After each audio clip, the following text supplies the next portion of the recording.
Assalamualaikum warahmatullahi wabarakatuh.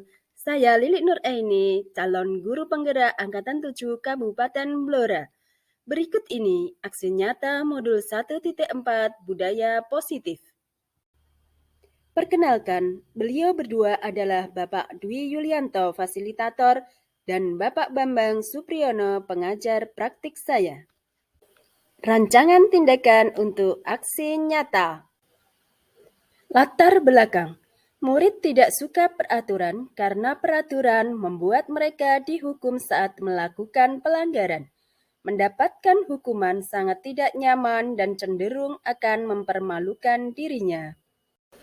Tujuan aksi nyata. Yang pertama, menciptakan murid yang merdeka dan memiliki disiplin diri yang kuat.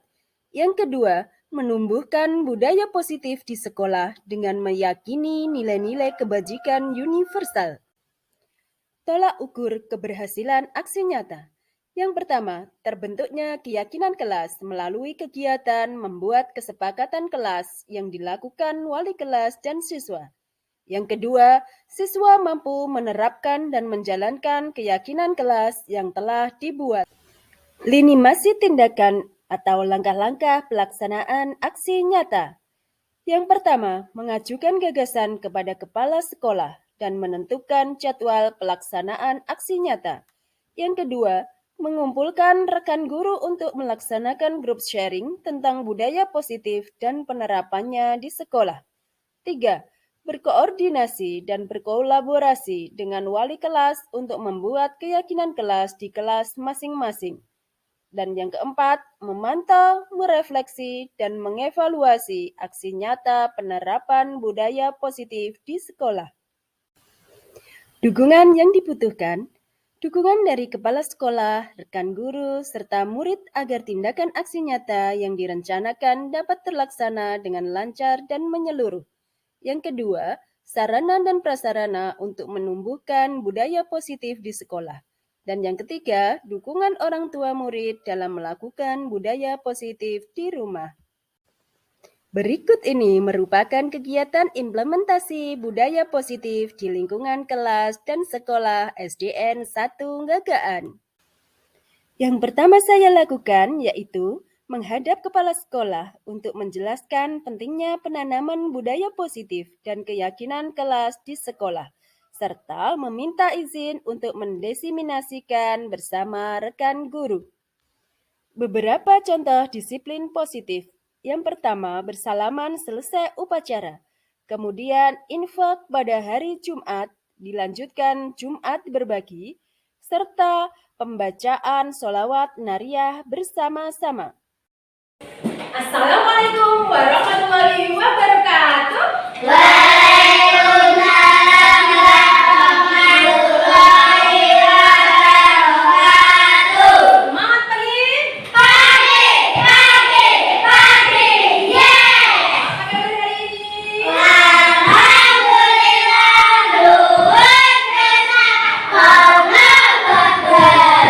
Alhamdulillah, syukur kehadiran Allah Subhanahu wa taala kali ini kita bisa bertemu kembali, belajar bersama kembali. Iya,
semuanya. Terus Membuang sampah pada tempatnya, Iya. mengembalikan buku selesai membaca, ya mengucapkan salam saat masuk kelas, Iya. memperhatikan guru saat pelajaran, menghargai teman, menghargai pendapat teman saat berdiskusi. ya. Ini adalah kesepakatan kelas 4 yang telah kalian buat ya. Untuk selanjutnya kita akan memilih ini akan kita rangkum kira-kira apa kesepakatan yang baik untuk kelas kita, yang untuk mencapai impian kelas kita.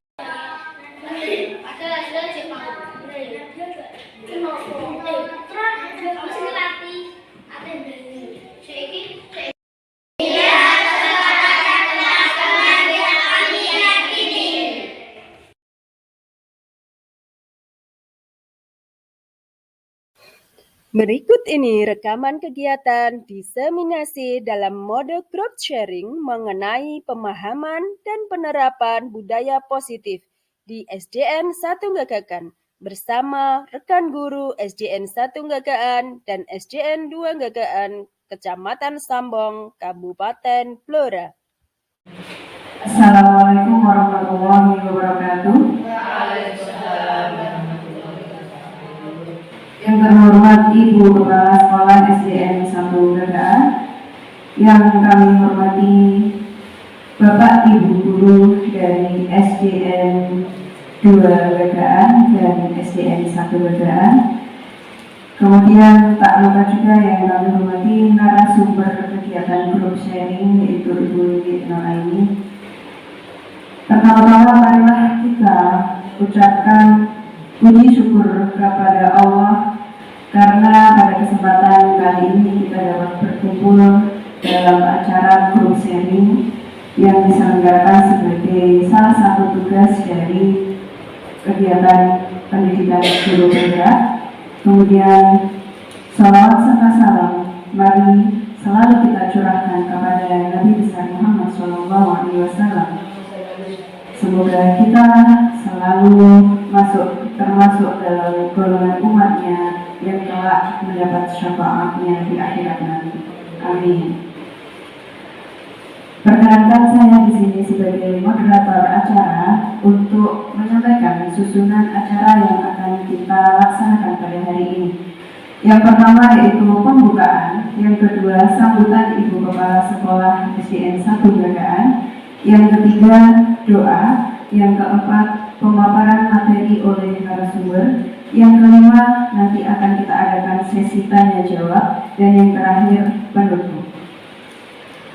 Memasuki acara yang pertama yaitu pembukaan, marilah kita buka acara kita pada hari ini dengan bacaan basmalah bersama-sama.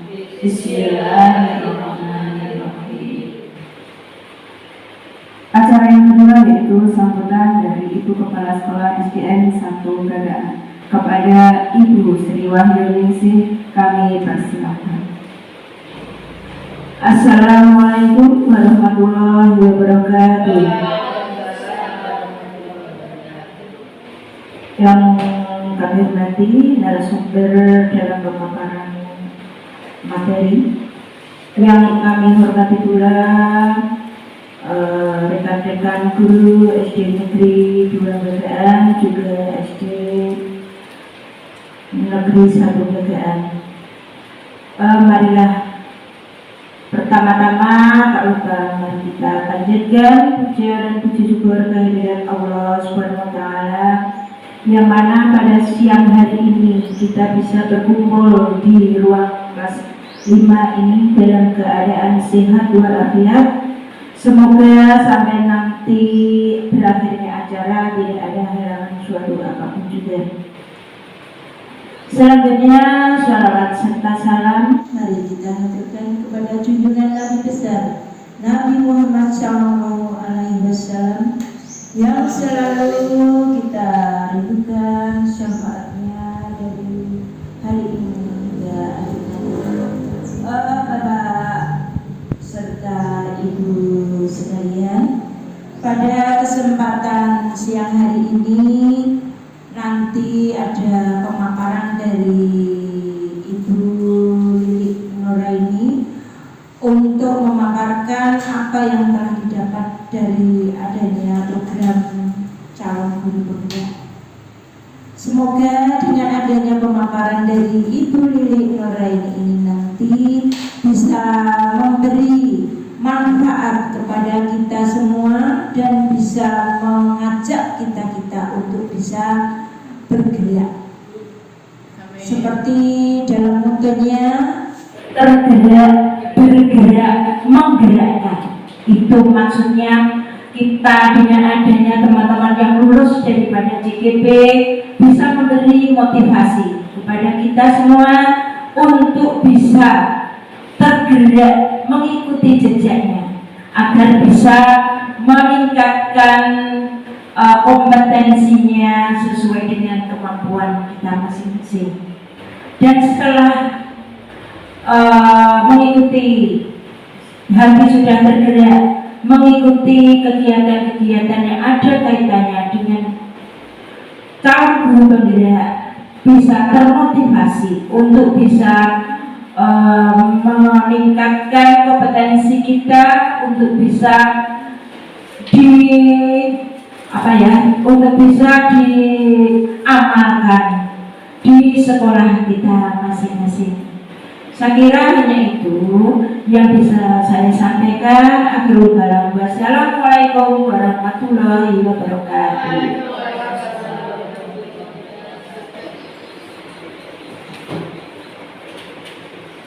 Terima kasih kami sampaikan. Acara berikutnya yaitu pembacaan doa. Dalam hal ini kami mohon kepada Bu Fenis Yulianti Safira untuk dapat memimpin doa. Assalamualaikum warahmatullahi wabarakatuh. A'udzubillahi minasyaitonir rajim. Bismillahirrahmanirrahim. Hamdan syakirin, hamdan na'imin, hamdan yuwafi ni'amahu wa yukafi'u mazidah. Ya Rabbana lakal hamdu kama yanbaghi li jalali wajhika wa 'azimi sultanik. Ya Allah, ya Rahman, ya Rahim. Ya Allah yang Maha Pengasih dan Penyayang, pada hari ini kami berkumpul untuk melaksanakan pengarahan CGP kepada oleh Bu Lili Nuraini dari SDN 1 Gagakan Sambong. Berkahilah semua langkah kami, perbuatan kami, dan jadikanlah acara ini semua nilai ibadah dan nilai ilmu yang bermanfaat kepada kami dan khususnya kepada Ibu Lili Nuraini. Ya Allah, ya Al-Badir, yang Maha mengetahui yang gaib, bimbinglah kami dengan hidayah-Mu, berkahilah kami selalu dengan takdir-Mu, dan jadikanlah hati kami selalu ridho dengan mempersembahkan-Mu. Ya Allah, ya Ghafur, Engkau yang Maha Pengampun atas segala dosa. Ampunilah dosa kami, dosa orang tua kami, dosa para pemimpin kami, dosa para pejuang-Mu, dan dosa para pendahulu kami. Tempatkanlah kami dan mereka semua ini dalam perlindungan rahmat dan ampunan-Mu. Rabbi shrah li sadri wa yassir li amri wahlul 'uqdatam min lisani yafqahu qawli. Rabbana atina fid dunya hasanah wa fil akhirati hasanah wa qina adzabannar. Subhana rabbika rabbil izzati amma yasifun wa salamun 'alal mursalin walhamdulillahi rabbil alamin. Baik para hadirin, Bapak Ibu guru yang kami hormati, acara pembukaan telah kita laksanakan. Tibalah saatnya kita memasuki acara inti dari kegiatan kita pada pagi hari ini atau siang hari ini. Kami harapkan sebelum kita mulai, Bapak Ibu guru nanti dapat mengikuti secara mindfulness atau sepenuh hati, bisa menyimak dan hadir sepenuhnya, menyimak apa yang akan disampaikan oleh Ibu Lili. Perlu kami sampaikan secara singkat tentang kegiatan ini. Kegiatan ini adalah salah satu bentuk aksi nyata dari guru penggerak atau calon guru penggerak, karena Bu Lilik masih dalam masa pendidikan, jadi masih calon guru penggerak. Nah, program aksi nyata ini diharapkan dapat membawa manfaat yang baik kepada rekan-rekan di lingkungannya. Oleh karena itu, dilaksanakanlah acara grup sharing ini. Kami mohon nanti Bapak Ibu guru dapat mengikuti secara aktif, juga dapat ikut sharing bersama. Bu Lili ini merupakan peserta dari program pendidikan guru penggerak angkatan 7 ya Bu Lili ya, angkatan 7. Kalau saya kemarin yang saya ikuti itu adalah angkatan 5 dan alhamdulillah kemarin sudah ditutup dan kami sudah menerima sertifikat kelulusan berkat dukungan panjenengan semua juga. Semoga nanti Bu Lili dapat mengikuti lancar sampai akhir dan sampai menerima sertifikat kelulusan. Dan sepertinya di sini juga ada lagi guru penggerak ya, Bu Widya. Angkatan berapa Bu Widya? 8. Susul menyusul. Karena sepertinya program ini nanti akan terus berkesinambungan, Bapak Ibu.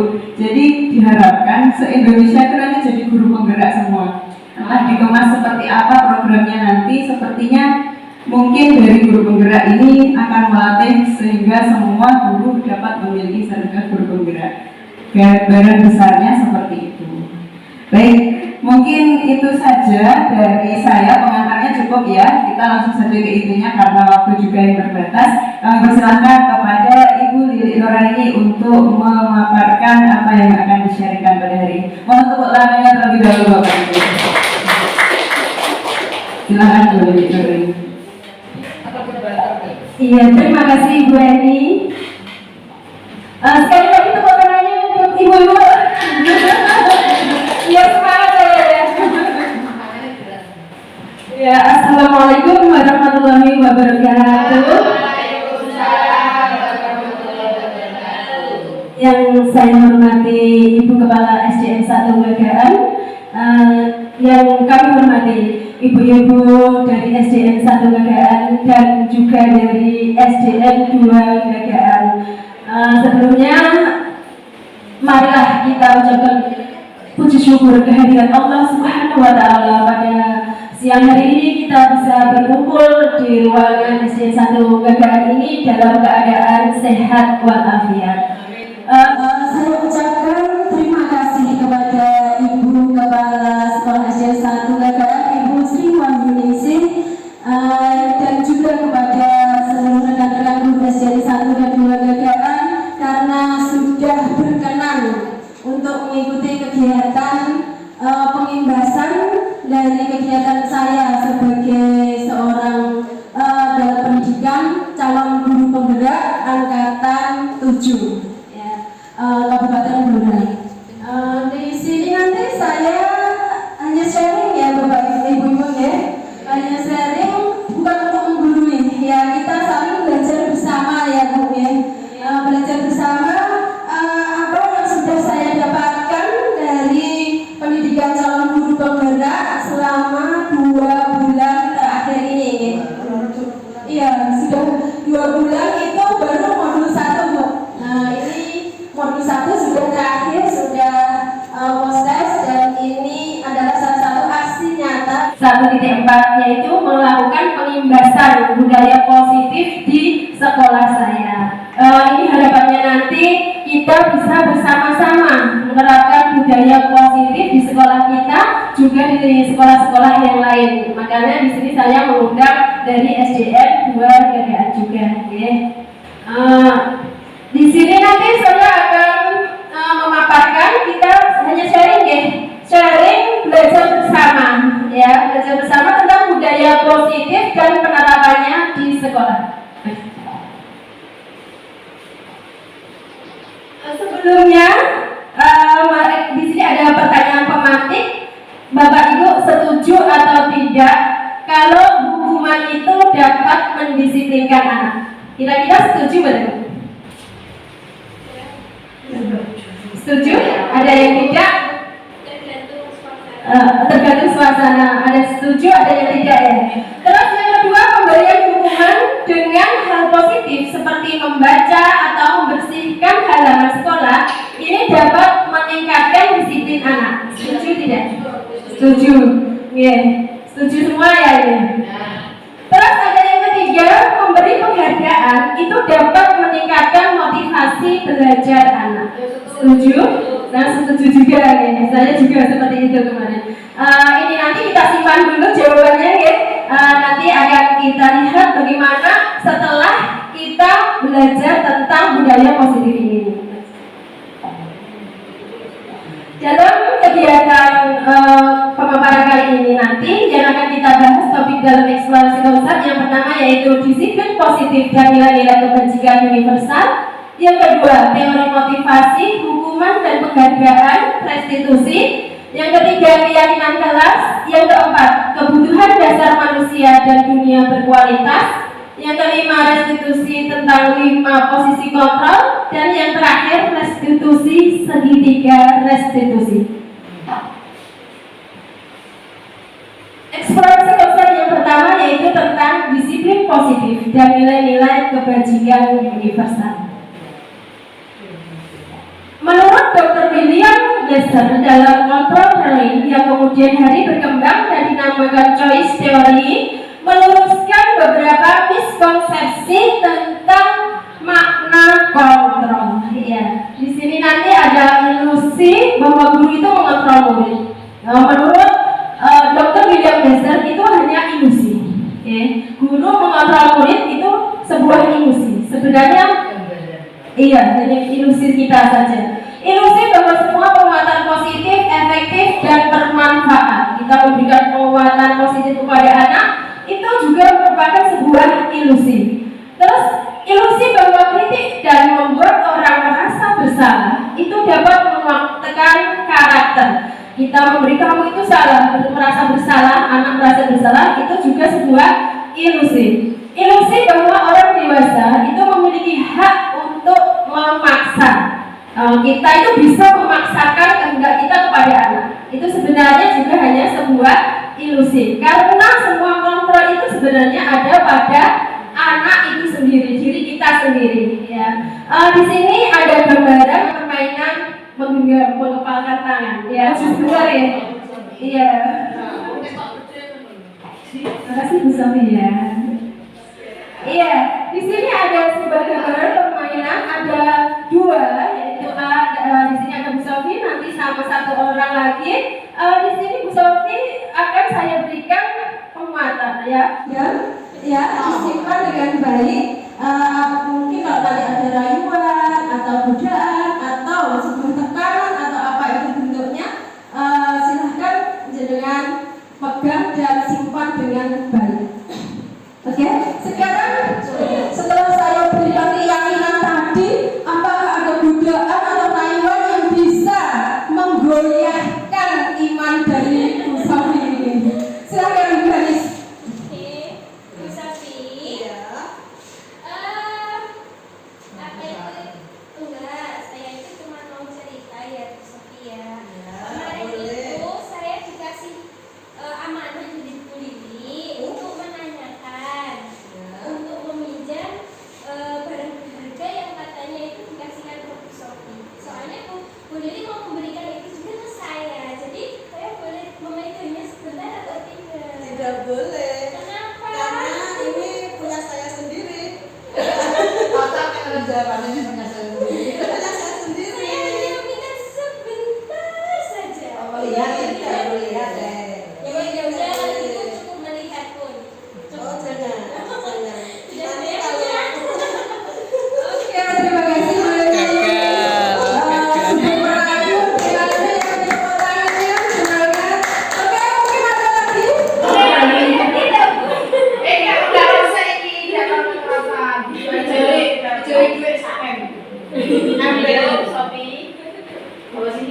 Tidak boleh. Oh ya bawa ini. Iya, apa berapa? Jangan. Ini punya saya. Oh ini. Oh tidak boleh. Ini punya saya. Yang harus saya bawa. Kalau Bu Widya pengen cari sendiri sama. Oke, terima kasih Bu Widya. Terima kasih Bu Sofi ya. Itu tadi hanya salah satu gambaran dari ilusi menurut Dr. William Glasser ini ya. Sebenarnya tadi Bu Sofi itu saya beri keyakinan ya. Saya sampaikan keyakinan dalam dirinya kalau untuk mempertahankan apa yang menjadi haknya tadi ya, apa yang menjadi miliknya itu kalau dipertahankan. Saya sebagai seorang guru sudah memberikan keyakinan itu. Dan di sini tadi Bu Sofi juga sudah memberikan keyakinannya itu, ya, mempertahankan apa yang sudah menjadi miliknya itu, sehingga meskipun ada bujukan, rayuan maupun kekerasan tidak mampu menggoyahkan apa yang sudah diyakini oleh Bu Sofi. Tapi sebenarnya itu bukan dari diri saya. Bukan dari saya yang memberikan keyakinan terus dia, tapi itu sebenarnya adalah dari diri Bu Sofi itu sendiri, ya, anak sendiri. Sebagai guru itu sebagai anak sendiri. Apakah dia tadi mau memberikan apa yang dia miliki tadi, atau menyimpannya tetap dengan kekeh dengan apa yang diyakininya, itu juga sebenarnya keluar kontrolnya dari diri sendiri, ya, seperti itu maksudnya, ya. Terus lanjut. Perubahan paradigma stimulus respon ke teori kontrol. Ini menurut Stephen R. Covey, Principle Centered Leadership tahun 1991, ya. Siapa sesungguhnya yang memiliki kontrol itu? Menurut stimulus respon itu kita mencoba mengubah orang agar berpandangan sama dengan kita. Ya, selama ini mungkin itu yang kita lakukan, ya. Itu yang kita lakukan seperti ini, ya, kebanyakan, ya. Tapi sebenarnya kalau menurut teori kontrol itu kita berusaha memahami pandangan orang lain tentang dunia, ya. Itu dari teori kontrol. Kemudian perilaku buruk dilihat sebagai suatu kesalahan. Anak melakukan perilaku yang buruk itu kita anggap sebagai suatu kesalahan. Itu stimulus respon. Kalau di teori kontrol, semua perilaku itu memiliki tujuan. Perilaku kenapa dia berperilaku buruk itu pasti ada tujuannya, ya. Iya, benar. Terus kalau orang di stimulus respon, orang lain bisa mengontrol saya. Seperti murid kita itu kita bisa mengontrol murid, itu, ya. Tapi kalau di teori kontrol hanya Anda yang bisa mengontrol diri Anda. Sebenarnya itu, ya, tidak ada yang bisa mengontrol kita. Terserah saya mau apa. Itu sebenarnya dari diri sendiri. Kemudian pemaksaan ada pada saat bujukan gagal, ya. Saat dibujuk gagal itu bisa dipaksa, ya. Itu kalau di stimulus respon. Sedangkan di teori kontrol, kolaborasi dan konsensus menciptakan pilihan-pilihan baru, ya. Kemudian model berpikir menang kalah. Kalau di stimulus respon itu ada yang menang, ada yang kalah, ya. Tapi kalau di teori kontrol itu model berpikir menang-menang, tidak ada yang dikalah atau tidak ada yang menang. Ya, sebenarnya semua kan benar, ya, tidak ada yang salah benar. Jadi di situ, oke. Benar, ya, merasa dia memang benar dari kontrol diri. Oke, sekarang makna kata disiplin. Apa itu disiplin? Disiplin artinya belajar. Kata disiplin juga berasal dari akar kata yang sama dengan disiplin atau murid atau pengikut. Disiplin, murid atau pengikut. Bapak pendidikan kita Ki Hajar Dewantara menyatakan bahwa di mana ada kemerdekaan, disitulah harus ada disiplin yang kuat, ya. Kita memang merdeka, tapi harus dengan disiplin yang kuat. Bebas tapi tetap ada tanggung jawabnya. Sungguh pun disiplin itu bersifat self-discipline, yaitu kita sendiri yang mewajibkan kita dengan sekeras-kerasnya. Diri kita sendiri yang mewajibkan. Tetapi itu sama saja, sebab jikalau kita tidak cakap melakukan self-discipline, wajiblah penguasa lain mendisiplinkan kita. Kita kebanyakan tidak bisa disiplin kalau tidak ada penegak hukumnya. Memang kita sudah terbiasa seperti itu. Disiplin bukan dari dalam diri sendiri, ya, tapi karena ada peraturan. Ya, betul sekali. Karena itu selama ini seperti itu. Harusnya kalau merdeka tapi tetap disiplin, ya. Iya, betul. Semua balikan ya, Bu, ya. Iya. Nah, itu tujuan kita di pendidikan kan memang ke arah sana, ya, Bu, ya. Bagaimana menciptakan anak itu menjadi anak-anak yang berkarakter baik dari dalam dirinya sendiri, bukan Iya. Nah, itulah maka tugas kita pokoknya. Oke, next. Nah, disiplin positif ini teori kontrol atau teori pilihan dari Dr. William James. Anda tidak bisa mengontrol orang lain, hanya Anda yang bisa mengontrol diri sendiri. Semua perilaku itu memiliki tujuan. Nanti ini ada teori motivasi, ya. Terus ada juga 5 posisi kontrol. Sebagai guru nanti apa posisi kontrol kita di mana? Ini nanti ada 5 posisi kontrol. Nanti akan dijelaskan lebih lanjut ya. Dan juga ada 5 kebutuhan dasar manusia, ya. Kenapa dia melakukan sesuatu itu kan pasti karena ada kebutuhan dasar. Di sini nanti kita akan mengenal 5 kebutuhan dasar dari manusia. Nah, kita tadi akan materi budaya positif itu apa ya? Budaya positif di sekolah yaitu nilai dan kebiasaan di sekolah yang berpihak pada murid agar mereka dapat berkembang menjadi pribadi yang kritis, penuh hormat dan bertanggung jawab. Itu karena memang tujuan pendidikan kita adalah untuk menuntun anak sesuai dengan kodratnya, ya itu. Dan ini tujuan pendidikan saat ini itu bisa berhasil karena dengan penerapan budaya positif di sekolah. Nilai-nilai kebajikan universal. Nilai-nilai kebajikan universal di sini berarti nilai-nilai kebajikan yang disepakati bersama, ya, lepas dari suku, bangsa, agama, bahasa maupun latar belakangnya. Ini nilai-nilai kebajikan yang disepakati bersama. Di sekolah ini kita membuat nilai apa? Nilai positif apa yang kita sepakati bersama sehingga bisa mencapai tujuan yang kita harapkan. Salah satunya nilai-nilai kebajikan yang ingin dicapai oleh setiap anak Indonesia yang kita kenal di dalam tujuan pendidikan saat ini, yaitu dengan profil pelajar Pancasila, ya. Apa lagunya ya?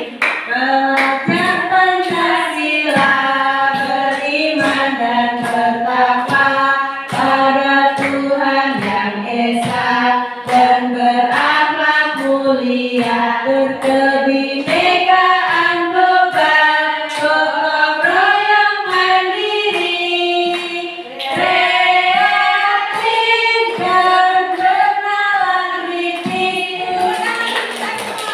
Terima kasih Bu Eni. Eksplorasi konsep selanjutnya yaitu tentang teori motivasi, hukuman, dan penghargaan restitusi. Teori motivasi perilaku manusia itu ada 3, ya. Yang pertama untuk menghindari ketidaknyamanan atau hukuman. Kenapa seseorang di sini ada pertanyaan apa yang akan terjadi apabila saya tidak melakukannya? Ya, itu timbul pertanyaan seperti itu. Jika Anda melakukan sesuatu tidak melakukannya, apa yang akan terjadi? Ya.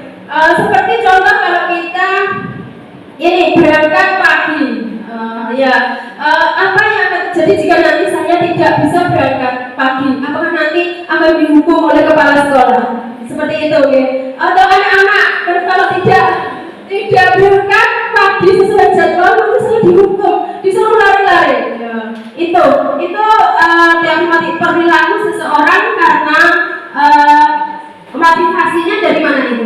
Dari eksternal, dari luar. Terus yang kedua untuk mendapatkan imbalan dari orang lain. Mereka berperilaku karena ingin mendapatkan imbalan. Apa yang akan saya dapatkan apabila saya melakukannya? Contohnya saya berangkat pagi terus. Kira-kira nanti saya dapat apa dari Bu Kepala Sekolah, dari Bu Wahyu? Oh, saya akan dipuji, maka saya akan berangkat pagi terus. Itu juga termasuk motivasi eksternal, ya, dari luar, bukan dari saya. Terus untuk yang ketiga, mereka manusia berperilaku untuk menghargai diri sendiri. Di sini timbul pertanyaan, saya akan menjadi orang yang seperti apa? Iya, bila saya melakukannya. Ini dari termasuk motivasi internal. dari dalam diri kita sendiri. Oh, saya berangkat pagi karena bukan tanggung jawab saya. Saya ingin memberi contoh terbaik kepada anak didik saya. Ya, saya tanggung jawab saya. Saya bekerja harus disiplin karena dari dalam diri bukan untuk mendapatkan apapun. Itu yang kita harapkan seperti itu ya. Dari tujuan disiplin positif ya, dari dalam diri kita sendiri. Sekarang merdeka, menurut Ki Hajar Dewantara, merdeka itu artinya tidak hanya terlepas dari perintah, akan tetapi juga cakap memerintah diri sendiri. Kita harus bisa memerintah diri kita sendiri untuk melakukan suatu kebaikan yang akhirnya nanti akan menciptakan budaya positif dimanapun kita berada. Di sini dihukum oleh penghargaan. Kenapa kok dihukum oleh penghargaan ya? Ini menurut Al-Fiqh ya. Di sini penghargaan maupun hukuman itu merupakan cara-cara mengontrol perilaku seseorang yang menghancurkan potensi dan pembelajaran dirinya. Oke, sebenarnya mau baik hukuman maupun penghargaan itu hanya sebagai mengontrol perilaku orang, ya, bisa menghancurkan diri orang tersebut. Ya. Pengaruhnya dalam jangka pendek dan jangka panjang. Mungkin kalau mendapat penghargaan jangka pendek mungkin dia senang, ya. Juga ini, tapi jangka panjangnya nanti mungkin akan berbeda. Ya. Penghargaan juga tidak efektif, ya. Tidak efektif. Mungkin di sini senang dapat penghargaan, tapi nanti dia akan terus itu ya, meminta penghargaan terus ya, untuk selanjutnya. Iya betul. Terus penghargaan itu menghukum, ya, itu penghargaan malah memberikan hukuman. Karena apa? Nanti ada yang umpama juara 1, terus ada yang tidak, yang juara 2 akan merasa aku hanya, apalagi yang tidak dapat juara ya, dia merasa terhukum. Terus penghargaan merusak hubungan. Anak pun juga seperti itu, mendapat juara. Akhirnya yang tidak mendapat, yang kalah tadi, dia akan merasa nggak suka, ada perasaan tidak senang dengan temannya tadi. Itu menurut dihukum oleh penghargaan. Juga penghargaan menurunkan kualitas, penghargaan mematikan kreativitas, penghargaan mengurangi ketepatan dan motivasi dari dalam diri. Intrinsiknya itu juga tidak ada, yang harusnya seperti umpamanya anak itu sudah pandai berkarya, membuat karya, tapi karena mendapat penghargaan, wah kamu hebat, itu tadi padahal dari dirinya aslinya ya, akhirnya terus dia terbiasa mendapat pujian, akhirnya nanti dia tidak mendapat berkarya bukan karena dirinya lagi. Oke, lanjut. Hukuman dan konsekuensi. Apa itu hukuman, apa itu konsekuensi? Hukuman bersifat tidak terencana atau tiba-tiba, anak tidak dilibatkan, ya. Anak tidak tahu apa yang akan terjadi sebelumnya. Contohnya dia tadi terlambat, dia tidak tahu Pak, dimarahi langsung sama gurunya, kemudian dihukum. Itu kan tidak direncana ya, tidak direncana tapi langsung terjadi. Terus konsekuensi ini sudah terencana atau sudah disepakati, sudah dibahas dan disetujui oleh murid dan guru juga, ya. Ini sudah sepakati, jadi umpama nanti kamu melakukan ini, kamu akan harus seperti ini. Iya, itu sudah. Tapi biasanya itu yang membuat dari pihak sekolahan ya, cuma anak tahu, ya, yang enggak sekolah atau guru, tapi anak mengetahui sebelumnya. Jadi dia sudah berpikir sebelumnya. Nah, di sini kira-kira dari kegiatan ini bisa kita lihat ini nanti termasuk hukuman atau konsekuensi. Ya. Yang pertama, mencatat 100 kali di dalam buku kalimat, saya tidak akan terlambat lagi karena dia terlambat ke sekolah. Ini termasuk hukuman atau konsekuensi, Bu? Konsekuensi? Ada yang hukuman? Iya, nanti kita lihat ya. Apa ini hukuman atau konsekuensi? Terus lari mengelilingi lapangan basket 2 kali karena terlambat hadir di sekolah. Hukuman, ya. Terus membersihkan coretan yang dibuatnya di meja tulis. Konsekuensi bisa. Murid diminta untuk push up 15 kali karena tidak menggunakan masker ke sekolah. Hukuman. Menggantikan kertas tugas teman yang telah dicoret-coret. Konsekuensi. Membersihkan tumpahan air di meja tulis karena tersenggol pada saat belajar. Konsekuensi. Oke, coba kita lihat. Ya, ini ya yang hukuman, ada konsekuensi, hukuman, konsekuensi. Jadi hukuman itu biasanya memberatkan anak, ya, membuat anak itu merasa tersakiti, ya. Tapi kalau konsekuensi itu memang hal yang harus tanggung jawab, bagian dari tanggung jawabnya. Sekarang restitusi. Apa itu restitusi? Restitusi adalah proses menciptakan kondisi bagi murid untuk memperbaiki kesalahan mereka, sehingga mereka bisa kembali pada kelompok mereka dengan karakter yang lebih kuat. Ciri-ciri restitusi yang pertama yaitu bukan untuk menebus kesalahan, namun untuk belajar dari kesalahan. Yang kedua, memperbaiki hubungan. Yang ketiga, tawaran, bukan paksaan. 4. Restitusi itu menuntun untuk melihat ke dalam diri. Yang kelima, restitusi mencari kebutuhan dasar yang mendasari tindakan. Yang keenam, restitusi diri adalah cara yang paling baik. 7. Restitusi fokus pada karakter bukan tindakannya. Yang 8, restitusi itu fokus pada solusi, mencari solusi dari permasalahan. Dan yang ke-9, restitusi mengembalikan murid yang berbuat salah pada kelompoknya agar dia bisa diterima kembali di kelompoknya. Ini nanti akan kita bahas di selanjutnya ya, untuk restitusi. Oke, selanjutnya eksplorasi konsep tentang keyakinan kelas. Keyakinan kelas adalah nilai-nilai kebajikan atau prinsip-prinsip universal yang disepakati bersama secara universal, lepas dari perbedaan agama, suku, negara, dan bahasa. Bapak Ibu, kenapa ini harus mengapa tidak peraturan saja? Kenapa harus keyakinan kelas? Jadi, mengapa kita memiliki peraturan harus menggunakan helm bila mengendarai kendaraan roda 2? Itu peraturan ya, Bu ya. Selama ini menjadi peraturan di negara kita. Mengapa kita memiliki peraturan 3M, menggunakan masker, mencuci tangan, dan menjaga jarak? Itu. Terus mengapa kita memiliki peraturan harus datang tepat waktu pada saat mengikuti pelatihan-pelatihan? Ya, ini sebenarnya kalau ada peraturan-peraturan itu datangnya dari motivasi apa? Luar ya, atau eksternal ya. Sebenarnya ini bisa kita mendukung motivasi intrinsik kita ya, dari dalam diri kita sendiri. Kembali ke nilai-nilai atau keyakinan-keyakinan lebih menggerakkan seseorang dibandingkan mengikuti serangkaian peraturan. Sebenarnya akan lebih berhasil. Seperti kalau yang terakhir kemarin tentang peraturan 3M, itu sebenarnya kalau dari dalam diri kita sendiri pribadi akan jalan kesehatan akan cepat teratasi ya Bu ya.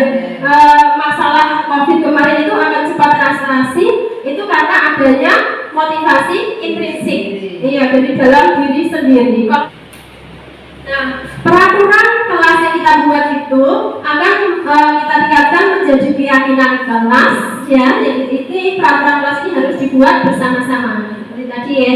Terus menjadi keyakinan kelas itu akan menciptakan lingkungan sekitar yang positif sehingga akan juga menciptakan budaya yang positif.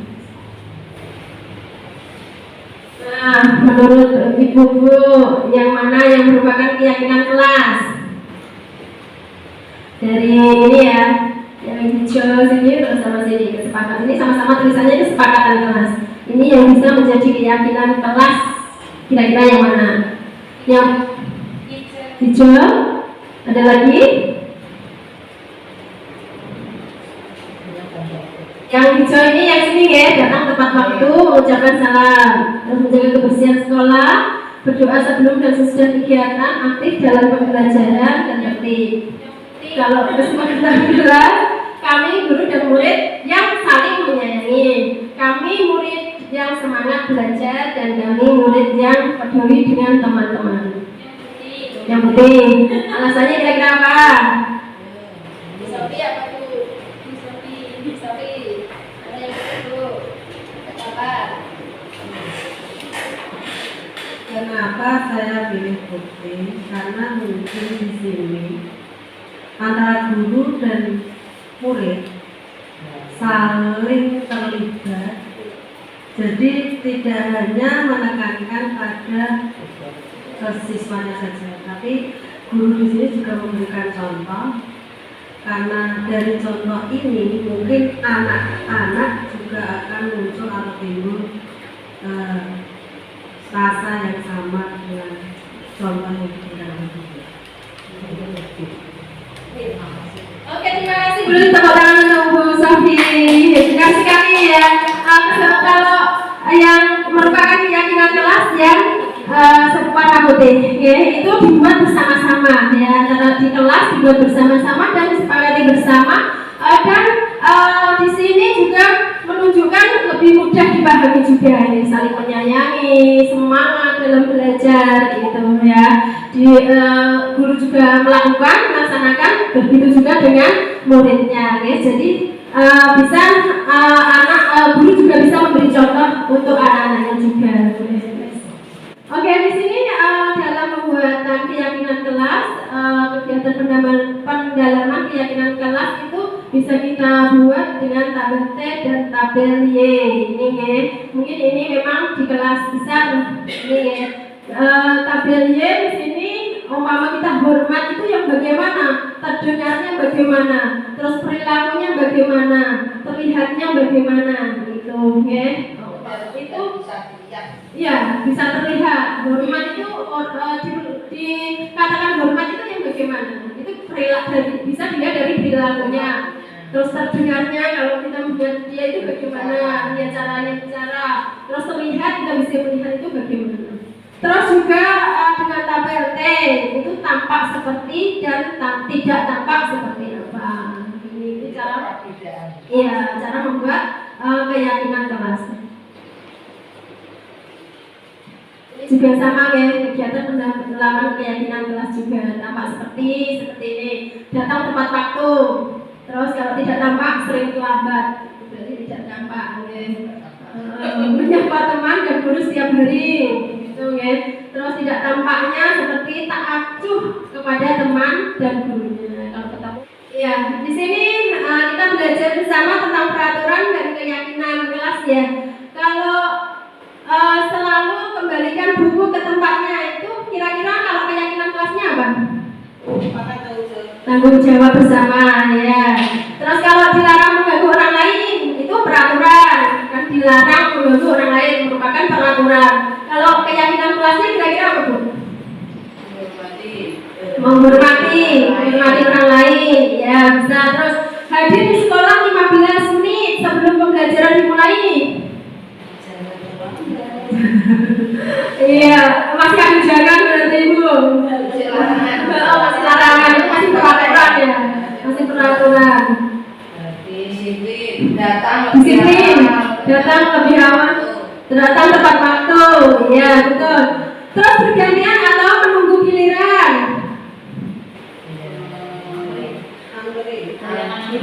Budaya ini, iya, menghargai orang lain mungkin ya Bu ya. Kan kita yang di depan kalau dulu berarti tidak menghargai. Terus gunakan masker untuk apa kira-kira? Kalau di kesehatan, menjaga kesehatan. Jangan berlari di kelas atau koridor.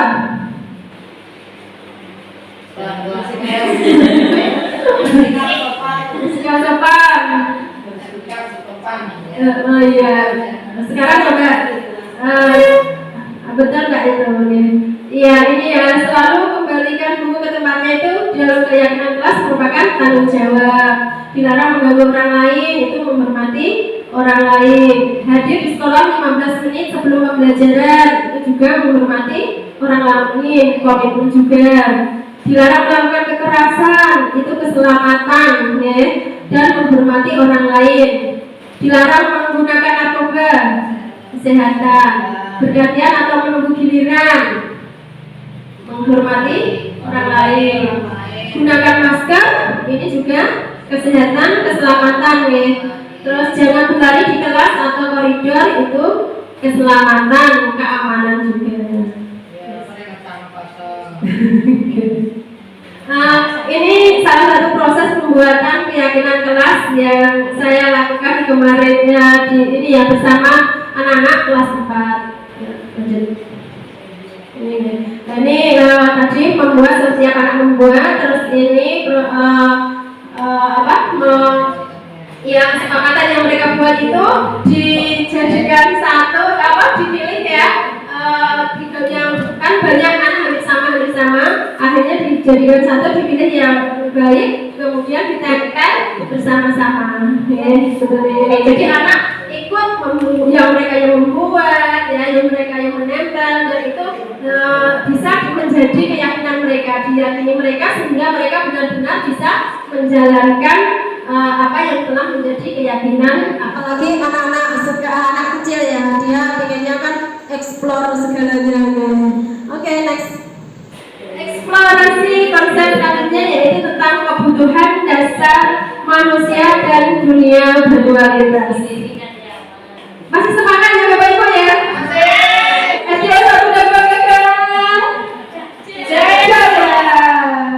Oke, sekarang kita akan mengenal kebutuhan dasar manusia. Kita itu manusia itu memiliki kebutuhan dasar. Ada 5 di sini ya. Ada 5 kebutuhan dasar. Yang pertama yaitu bertahan hidup, kemudian kasih sayang dan rasa diterima, penguasaan, kebebasan, dan juga kesenangan. Nah, ini yang pertama kebutuhan bertahan hidup atau survival.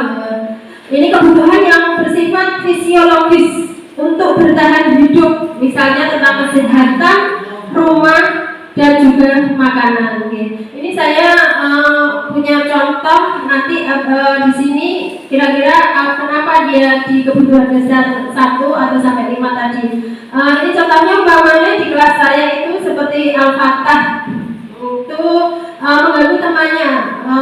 Saya sering dapat laporan kalau Fatah itu sering mengganggu temannya, meminta bekal makanan teman-temannya.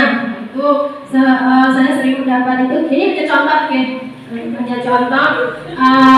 Fatah itu sering meminta makanan bekal temannya. Itu saya sering dapat laporan ya.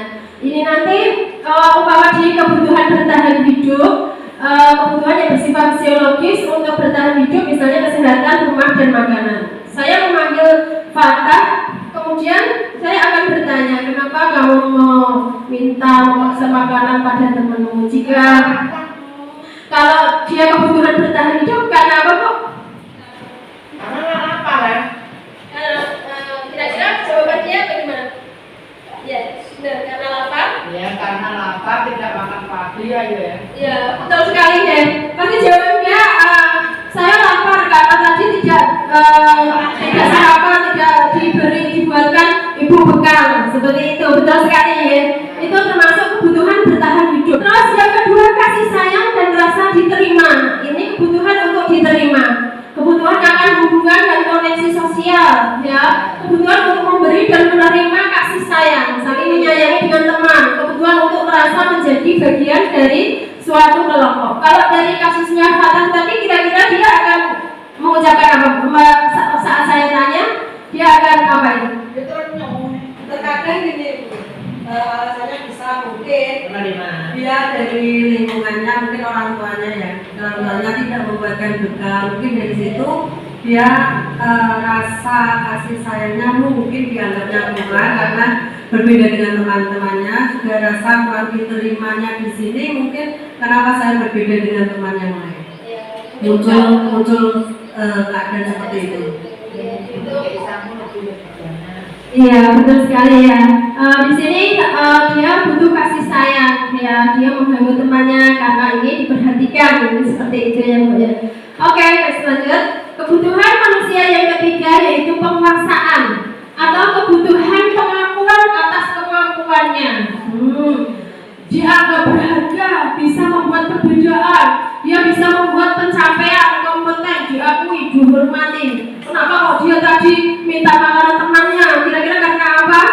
Dia akan menjawab apa nanti kira-kira itu. Ya saya diakui, saya hebat, saya bisa memaksa kamu. Seperti itu mungkin ya Bu ya. Iya, dia sebenarnya dia tidak butuh makanannya mungkin ya, dia tidak butuh makanannya.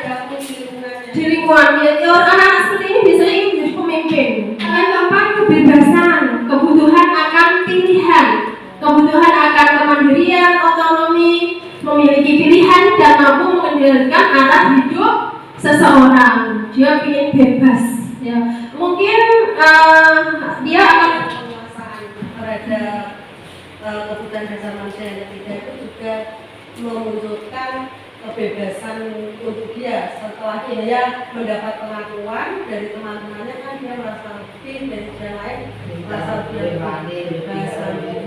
bebas mandiri seperti itu ya. Oke, terus kemudian kesenangan itu kebutuhan untuk merasa senang, kebutuhan mencari kesenangan, bermain dan tertawa. Dia meminta melihat anak itu nangis mungkin terus senang, itu bisa ya. Itu aku tanya dulu, kenapa kamu kok minta temanmu makanan? Aku senang aku melihat dia nangis terus gak senang. Saya nggak butuh makanannya sebenarnya. Itu ada manusia seperti itu ya Bu. Ada ya. Nah itulah 5 kebutuhan dasar manusia. Eksplorasi konsep yang selanjutnya yaitu 5 posisi kontrol. Manusia 5 posisi kontrol kita sebagai di sini kita sebagai guru itu memiliki 5 posisi kontrol. Nanti kita berada di mana ya? Ini yang pertama itu sebagai penghukum. Okay. Guru itu sebagai pembuat orang merasa bersalah. Anak itu kita memberikan pernyataan yang membuat anak merasa bersalah. Terus kita sebagai guru bisa di posisi teman. Ya, kita juga bisa berada di posisi pemantau dan yang terakhir ini sebagai manajer. Kira-kira selama ini kita berada di posisi yang mana ya sebagai seorang guru yang baik itu? Iya, semua teman-temannya pernah ya.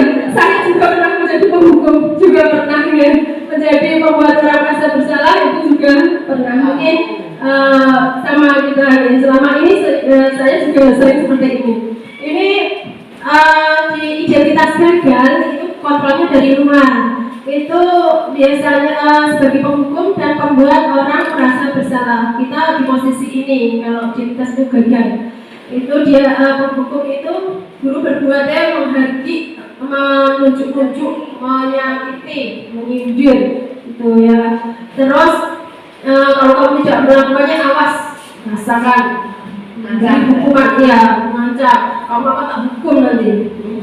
Terus kalau pembuat orang merasa bersalah ini berceramah dan mengatakan sungguhnya aku kecewa sama kamu mengecewakan ibumu, sudah berusaha. Itu membuat anak merasa bersalah. Itu nanti jangka panjangnya sangat buruk untuk anak tertekan. Namanya seperti itu ya.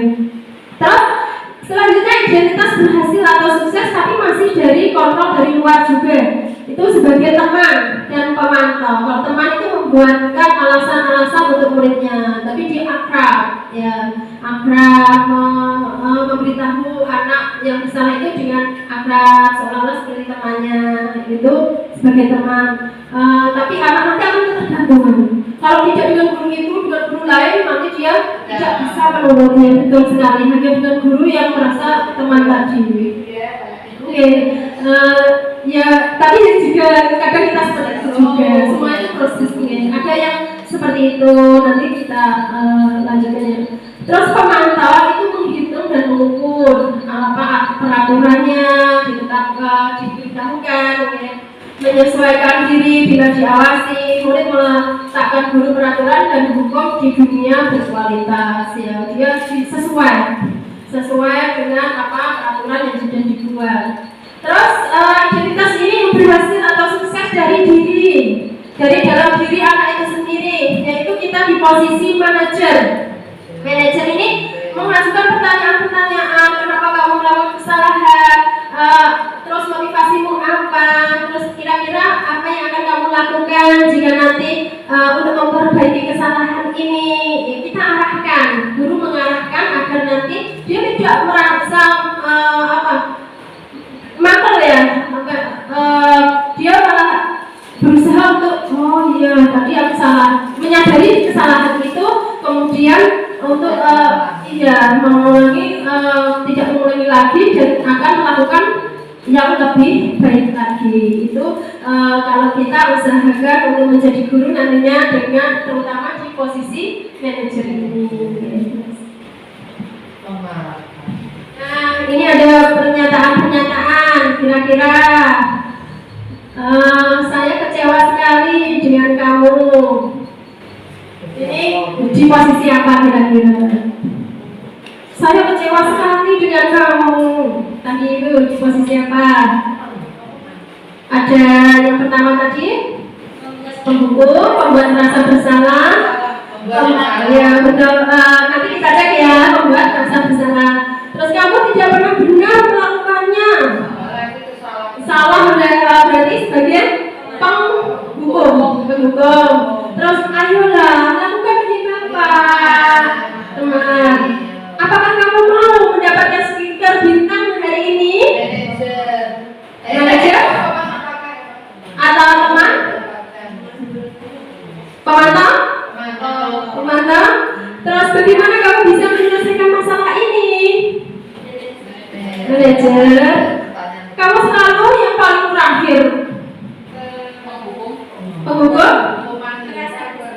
Merasa bersalah? Oke, sekarang kita cek ya. Nah, ini saya kecewa itu membuat orang merasa bersalah, tidak pernah benar melakukannya, itu penghukum, benar ya? Ayolah lakukan dengan baik-baik teman, ya betul ya tadi ya. Apakah kamu mau mendapatkan stiker? Mantap ya. Terus bagaimana kamu bisa menyelesaikan masalah ini? Manajer, jadi kita arahkan dia sendiri yang mencari solusi bersama-sama dengan guru tadi. Terus kamu selalu yang paling terakhir, itu penghukum. Ya, itu bukan apa? Fisik ya, tapi verbal. Kata-kata itu kadang lebih mengenai yang fisik mungkin salah sakitnya juga. Tapi kalau verbal itu malah jadi jangkanya sampai sakit hatinya sampai lama sekali. Sekarang eksplorasi konsep selanjutnya tentang segitiga restitusi. Tadi sudah mengenai restitusi ya, sudah sering dengar ya? Restitusi. Resti. Oh ya, saya ada resti. Asal resti, resti dari restitusi ini kalau baik atau buruk ya, berarti Bu Resti. Aborsi ya. Aborsi. Iya, Bu Resti jadi memberi nama itu mungkin karena ada ini ya, keinginan orang tuanya. Jadi di sini muncul Bu Resti. Resti segitiga restitusi. Tadi segitiga restitusi yaitu proses menciptakan kondisi bagi murid untuk memperbaiki kesalahannya. Ya. Dia melakukan kesalahan dan ingin memperbaiki kesalahan mereka sehingga mereka bisa kembali pada kelompok mereka dengan karakter yang lebih kuat lagi, lebih baik lagi. Ya. Saat dia melakukan kesalahan, mungkin kalau kita bisa menggunakan segitiga restitusi ini, dia akan menjadi semakin lebih baik lagi, karakternya akan lebih kuat lagi. Melalui restitusi, guru dapat membuat murid menjadi lebih memiliki tujuan, disiplin positif, serta memulihkan dirinya setelah berbuat salah. Tidak malah menjadi semakin buruk, tapi nanti dia bisa memulihkan dirinya menjadi lebih baik lagi. Membantu murid untuk jujur pada diri sendiri dan mengevaluasi dampak dari kesalahan yang dilakukan. Kemudian memberikan penawaran, bukan paksaan. Kita tadi mengarahkan kira-kira untuk memperbaiki ini apa yang bisa kamu lakukan, seperti itu ya. Jadi tidak memaksa kamu harus ini, untuk memperbaiki kesalahanmu harus seperti ini, bukan dari kita. Tapi kita tanya pada anak itu, kira-kira kalau kamu seperti ini harus bagaimana sekarang memperbaikinya. Ini segitiga restitusi itu ada 3 langkah ya, menstabilkan identitas, validasi kebutuhan, dan menanyakan keyakinan. Ada 3 segitiga restitusi. Nah, di sini menstabilkan identitas itu untuk membuat anak yang merasa gagal karena berbuat salah itu menjadi positif terhadap dirinya. Tadi sudah berbuat salah, ini menjadi positif. Guru akan berkata seperti ini. Berbuat salah itu hal yang manusiawi. Seperti itu. Guru akan awalnya seperti itu. Tidak ada manusia yang sempurna. Iya, betul. Terus Bapak Ibu juga pernah melakukan kesalahan. Ya, jadi kita juga mencontohkan ya, Bapak Guru, Ibu juga pernah kok salah. Terus Bapak Ibu tidak tertarik untuk mencari tahu siapa yang benar, siapa yang salah itu tidak. Bapak Ibu lebih tertarik untuk menyelesaikan masalah ini. Kalau kamu menyalahkan dirimu sendiri terus menerus, apakah kamu bersikap baik pada dirimu sendiri?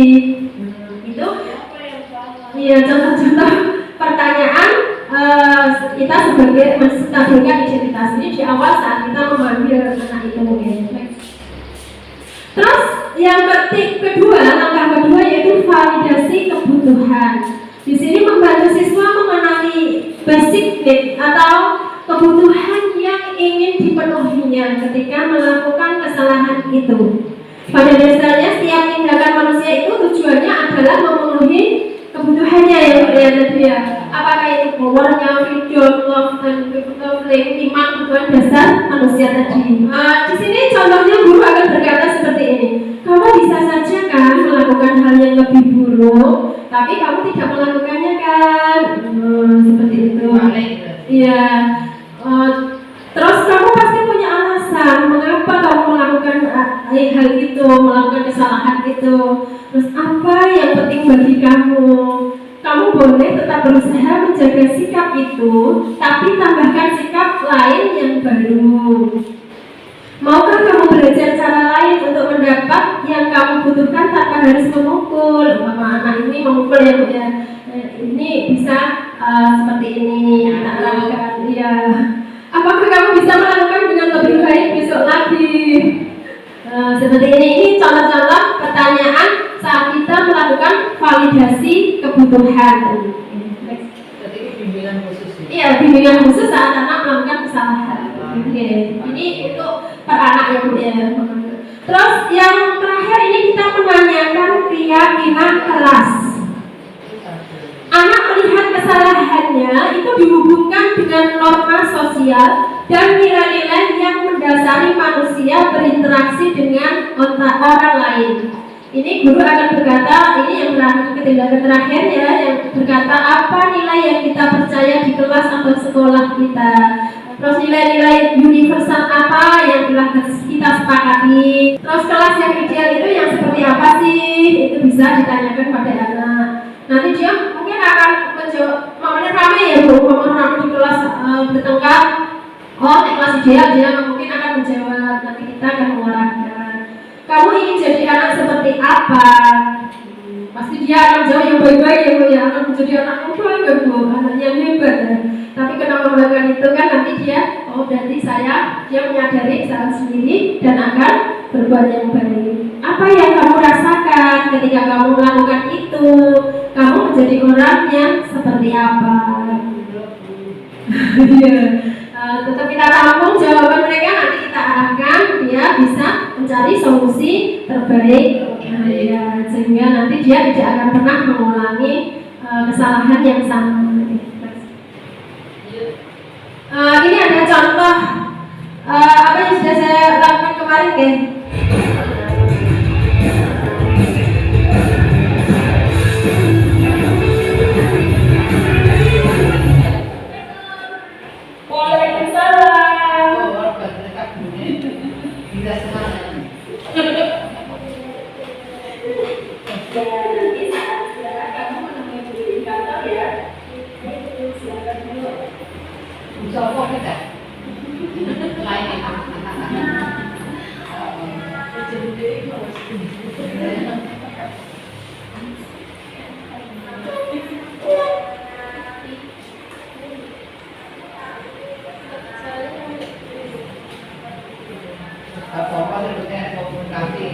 Jadi yang pertama kita menstabilkan identitas ya Bu ya. suaranya kurang keras.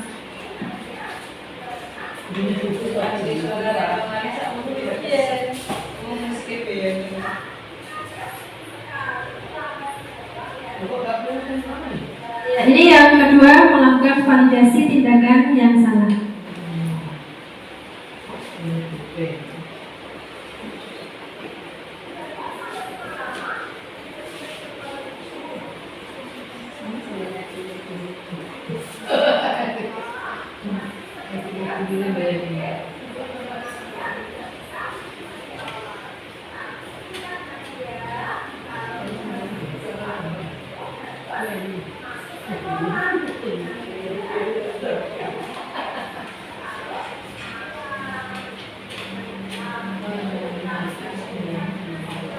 Yang ketiga, menanyakan keyakinan yang sudah diyakininya.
Nah, itu tadi kegiatan kita, materi kita pada hari ini. Di sini kita akan melakukan refleksi bersama-sama terhadap kegiatan pada hari ini ya Bu ya.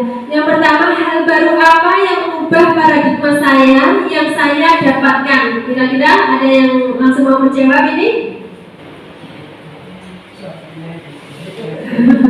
Atau langsung ini? Nanti perasaan apa yang muncul selama mengikuti sesi ini, khususnya mengenai makna disiplin dan motivasi intrinsik tadi? Perasaannya bagaimana? Mungkin dulu saya begini, nanti akan berusaha bagaimana lagi. Terus peran omong seperti apakah yang saya telah lakukan selama mengikuti modul ini? Kalau kemarin saya menjadi di posisi mana, nanti saya akan berada di posisi mana, jadi 5 tadi. Terus saya akan menjadi omong yang seperti apakah setelah mengikuti modul ini? Mungkin ada 1 atau 2 yang ingin menyampaikan refleksinya. Beri tepuk tangan yang meriah. Terima kasih waktunya, terima kasih ilmunya. Jadi menurut saya setelah mengikuti pemaparan dari Ibu Lili, ternyata itu saya masih kurang dalam, karena memang saya baru dalam di dalam dunia pendidikan. Jadi dari sini saya tergerak. Oh ternyata menjadi jiwa seorang guru yang berprofil Pancasila itu harusnya seperti itu. Jadi dari ini tadi membuat saya termotivasi, kayak pengen melok guru penggerak. Itu saja. Sekian dari saya. Terima kasih. Terima kasih Bu Haris.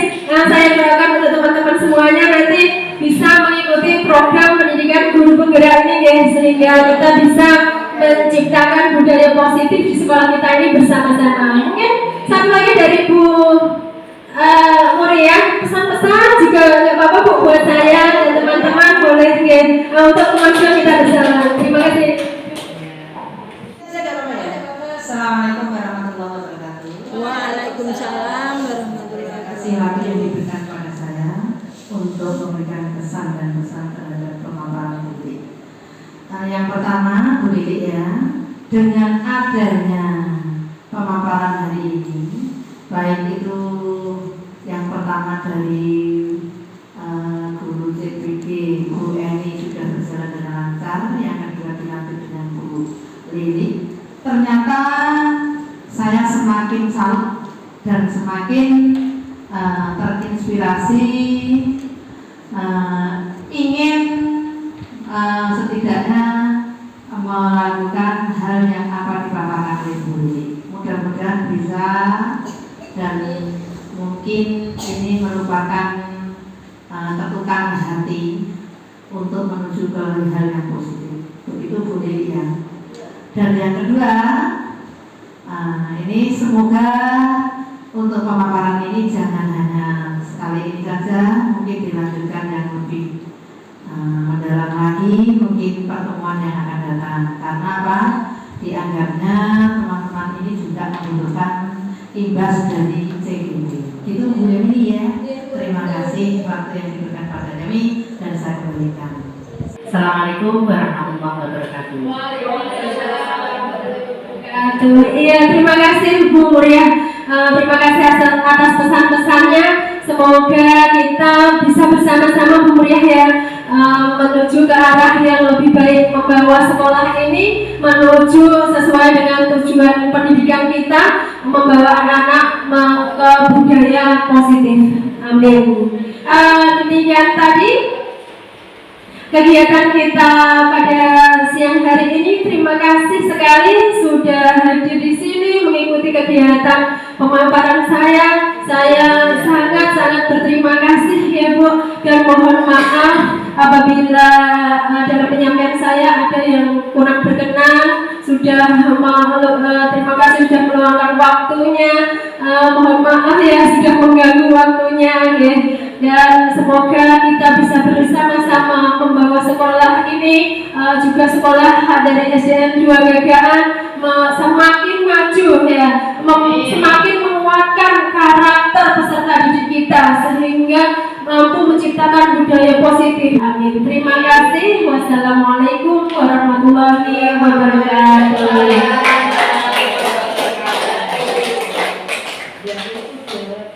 Tepuk tangan sekali lebih meriah Bu. Ya, alhamdulillah acara sudah kita lalui. Mari kita tutup acara pada hari ini dengan bacaan hamdalah bersama-sama. Terima kasih kami ucapkan kepada Ibu Kepala Sekolah, Ibu narasumber dan juga semua hadirin. Mohon maaf apabila ada salah-salah kata. Wassalamualaikum warahmatullahi wabarakatuh.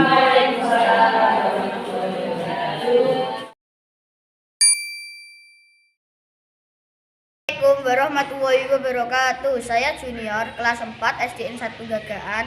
Setelah membuat kesepakatan di kelas bersama teman-teman dan Bu Lili, saya sangat senang sekali. Semoga kami bisa melaksanakan kesepakatan kelas tersebut untuk menciptakan budaya positif di sekolah. Terima kasih. Wassalamualaikum warahmatullahi wabarakatuh. Assalamualaikum warahmatullahi wabarakatuh. Saya Eni Khairnihaya, guru SDN 1 Gagaan. Saya mengampu di kelas 5. Setelah mengikuti kegiatan aksi nyata yang diselenggarakan oleh Ibu Lili Nuraini, saya menjadi lebih memiliki pemahaman tentang apa yang disebut dengan keyakinan kelas. Dan saya juga sudah berusaha menerapkan di kelas saya, sudah kami cobakan.